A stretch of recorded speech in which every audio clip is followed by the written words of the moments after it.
Hey, you, watching this video. First off, subscribe. Second, recording this at 4 a.m. again because of poor planning. Third, still not working on anything besides this. I got occupied with other stuff I enjoy doing. That's all I wanted to say. Enjoy the video.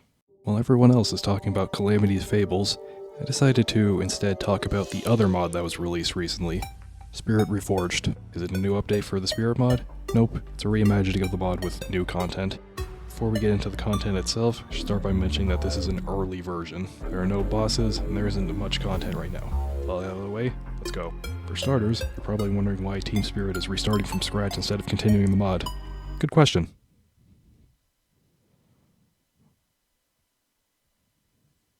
They uploaded their own video going over some of the content and explaining why they decided to start over. I'll have a link to their video in the description. Just to mention one thing from their video, Spirit Reforged and Spirit Classic are compatible with each other. You can enjoy both mods at once. If I were to suggest a mod pack, it would be this. Okay, now let's talk about the mod. For starters,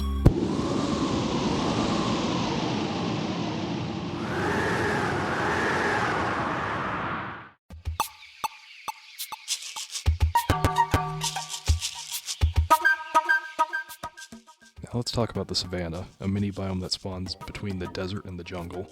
I could talk about ecotones and their purpose, but then I'd just be repeating what Yuyutsu said in their video. If you want to know about that, go watch the video. I'm saying this again. Sometimes the savanna can get blocked by other biomes or end up being really small. This is usually from it generating in the same place as another biome like the Crimson, Corruption, or because the space between the desert and the jungle is really small. To get a decent sized savanna, there's a seed that generates a large one in the spawn area. Besides all the trees, there's one big tree around the center of the biome. It has a hollow space inside with some items inside. That's nice and all, but to sell you on it, you can stand on top of the trees. They function like platforms, but they're trees. The savanna also has creatures throughout it. Ostriches usually just run from you, even when you attack them, unless you're standing in their way when they charge. Hyenas will attack you if you attack them. After you're done hunting, you can spit roast them. Last thing I'll mention is that you don't need to worry about losing it easily. You can turn it Crimson, Corruption, or Hollow and turn it back to normal. The savanna lives forever. Until you drop a universal collapse.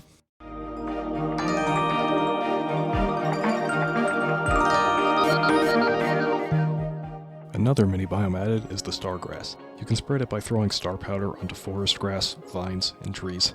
Doesn't work on other biomes. I tried. What it does do is make your forest and underground entrances look cooler. Why wouldn't you want to have a glowing forest full of stars?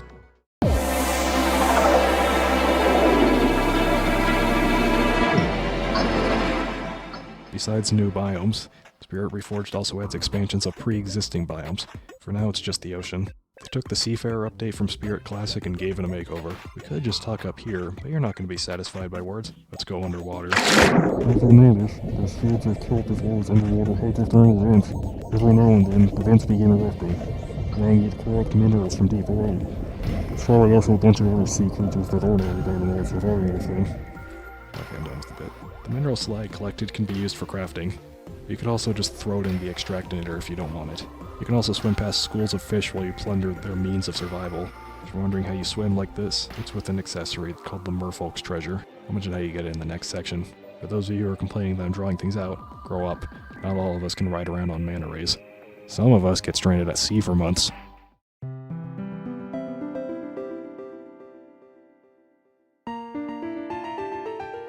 Throughout the world, various microstructures can be found with all sorts of rewards for you. Whether they be accessories, weapons, armor, or a random grave with wavy text, they're definitely worth looking for.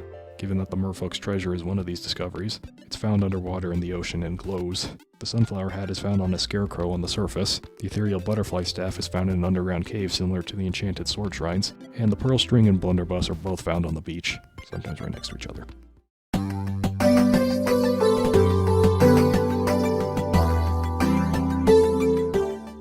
Already getting close to the end, so I'll start talking about the free roaming NPCs that the mod adds. The Hiker and the Cartographer. The Hiker will give you a pack for 20 silver. Packs are equipable items that give you extra space to hold items. The one he gives you will come with some early game supplies. Should be noted that you can't take it off while there's stuff inside. It's not a shulker box. Meanwhile, the Cartographer will give you a free pin and sell pins and map pieces. Pins can be placed on your map to keep track of important locations, while map pieces will reveal a part of the map around you.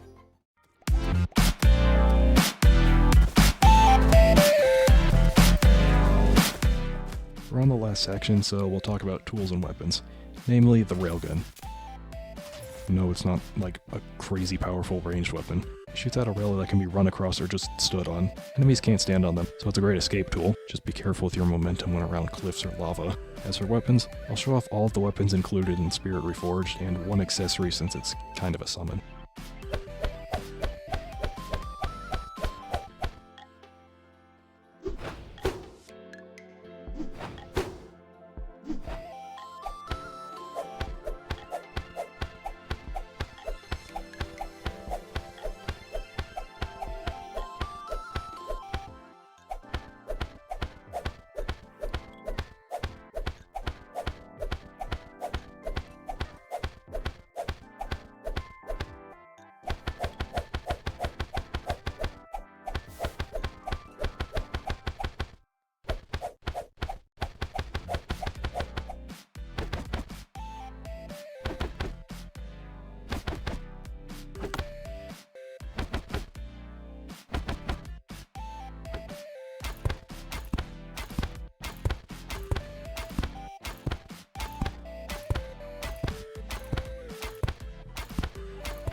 Well, that should be about it for the video. Still quite a bit of content I haven't gone over.